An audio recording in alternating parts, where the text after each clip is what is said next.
تاسو ټاکنو کې برخه وانخلو نو خپل سوچ خپل فکر او خپل د خوښې کاندید یا د خوښې د یو مهم او برخلیک ټاکونکي کار لپاره مشوره، په ټاکنو کې ګډون او رایه ورکول.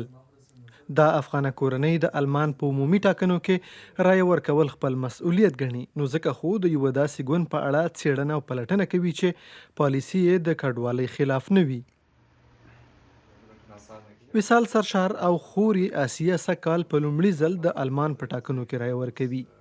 د لوستي خور او ورور خپل دا ګام په ډیر احتیاط پورته کوي، ځکه په وینا یې یوه رایه برخلیک ټاکونکې ده. زه داسې هیله لرم چې داسې یو پارټۍ مخې ته شي چې هغه مهاجرانو ته او افغانانو ته سختي رانولي او اسانیو ته راولي. زه دا امید لرم چې دلته په آلمان کې شاوخوا 2.5 لکه افغانان اوسیږي چې د دې لپاره دا ژوند دلته لږ شان اسانه شي، دلته د په خیر په ځای شي او هر څوک چې دا امکانات لري چې رایه ورکړي، رایه دې داسې یو پارټۍ داسې یو ګوند ته ورکړي چې همدې خلکو دپاره همدې مهاجرو دپاره په آلمان کې چې ورته ژوند اسانه شي. دا زما امید دی. آسیه سرشار د کولن په پوهنتون کې د غاښونو طب وایي او ورور یې وصال په معلوماتي ټکنالوژۍ کې تر ماسترۍ زده کړې کړي. وایي هیله لري چې د آلمان راتلونکی حکومت به د کډوالۍ قوانین اسانه کړي، څو کډوال او په ځانګړې توګه افغان مهاجر د کډوالۍ له ستونزو خلاص شي. دا ورور او خور په جرمني کې وروستیو جنایي پیښو ته په اشارې له افغان کډوالو په ځانګړې توګه ځوانان غواړي چې د خپل ژوند جوړونې لپاره د خپلو وړتیاو او ظرفیتونو په لوړولو کار وکړي، خپل وخت یې په بې ګټې کارونو نه تیروي او په ټولنه کې د ژر ادغامېدو لپاره لاس په کار شي. ډیره مهمه ده چې هغې سبق وایي، ژبه یې زده کړي، ځکه چې هغې دلته دا امکانات لري چې دلته آلمان کې ژبه یې زده کړي او سبق وایي. د هغې دپاره ډېره مهمه ده. دې ځوانانو ته ډېر مهم هم دا هم دی چې د مخکې نه مسلک هم خوښ کړي، همدې باره کې ډېر فکر هم وکړي، وخت چې دی بې ځایه مصرف نه کړي او کوشش وکړي چې په دې خپل ژوند کې پرمختګ راوړي.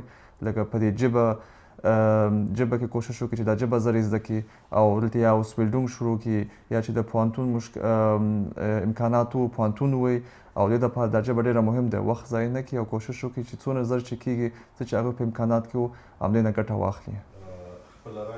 سره له دې چې دا ځوانان له خپل هیواد لرې په کډوالۍ کې پیدا او لوی شوي، خو د افغانستان او افغاني ټولنې په اړه بشپړ معلومات لري. پلار یې وایي په کډوالۍ کې له خپلو خلکو سره اړیکې راشه درشه او کلتوري چارې ترسره کول پر کوچنیانو مثبت اغیز لرلی شي. د افغانستان د حالاتو نه به خبره دي، دلته چې افغانان کومې ستونزې لري د دوی نه خبر دي او موږ د افغانانو سره ښې اړیکې لرو او اولادونو باندې همدغه اړیکو ښه مثبت او ښه اغیزې کړی دی. په وړاندې ښه پالیسي لري. د روانې فبرورۍ میاشتې پر 23 نیټه آلمان کې عمومي ټاکنې کیږي چې د رای ورکولو په شرایطو برابرو کسانو له ډلې شاوخوا 12 سلنه یې د کډوالۍ ریښه لري. د آلمان په سږنیو ټاکنو کې مهاجرت یوه له مهمو موضوعاتو څخه ده. په دې کې له اخراج نیولې ان د پناه غوښتنې حق ته په بشپړه توګه له سره کتنې په څیر موضوعات شامل دي او په دې اړه د ګوندونو نظرونه هم سره توپیر لري. پر افغانستان د طالبانو له دویم ځل واکمنېدو وروسته ګڼ شمېر افغانان د نړۍ د نورو هیوادونو ترڅنګ آلمان ته هم کډوال شوي او دلته پناه ورکړي. اوس چې آلمان د ټاکنو په درشل کې دی، د تیر یوه کال په موده کې بیلابیلو جنایي پیښو چې کډوال پکې ښکیل دي اندېښنې او غبرګونونه پارولي دي. شنونکي وایي ښایي له دغو پیښو په تاثر له ټاکنو وروسته د کډوالۍ په قوانینو کې سختوالی راشي، خو ځینې نور بیا وایي چې دا پیښې په عمومي پالیسیو اغیز نشي لرلی، خو دا هر څه به له ټاکنو وروسته روښانه شي.